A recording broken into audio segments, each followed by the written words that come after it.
Na-influence jud ko sa akong nanay. Kaya akong nanay kay mananahi mong good siya. So advantage kina ko nga everyday ko makakita niya nga nanahi. Nagdako ko, maupod akong namathan.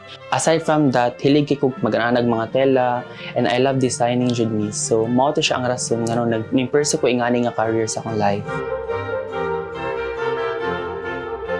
Ano yung adlaw, nag-scroll ako sa Facebook, then kani siya nga program ning pop-up sa Facebook. Pag first jud miss nag-hesitate jud ko kay sa kadaghang fashion designer sa Cebu, mga dagko nag-name, so wala ko nag-expect nga masujud ani nga program. Kana ko nga, kanang basig chance na nina ko no, kanang mapagawas na ko kong talent sa Cebu City kay taga-probinsya ba jud ko.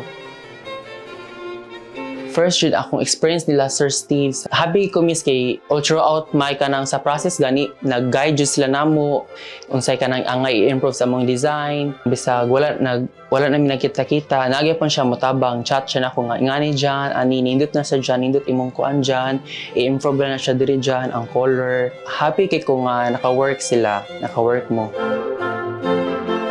Ang inspiration din sa akong design miss is gi-mix na ko siya ang late Baroque, ang Philippine Terno, and ang silhouette sa Immaculate Heart of Mary. So mao ni siya akong napili nga color and texture.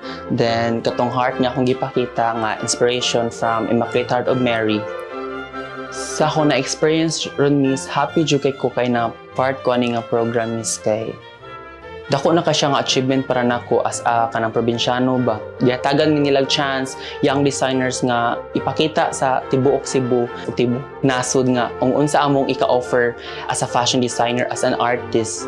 Naka-realize jud ko nga passion jud nako ang pag-ingon ani. Hi, ako di si John Ray Consejeros. I'm one of the mentees of Kasaulugan Art Program of the Kabilin Center.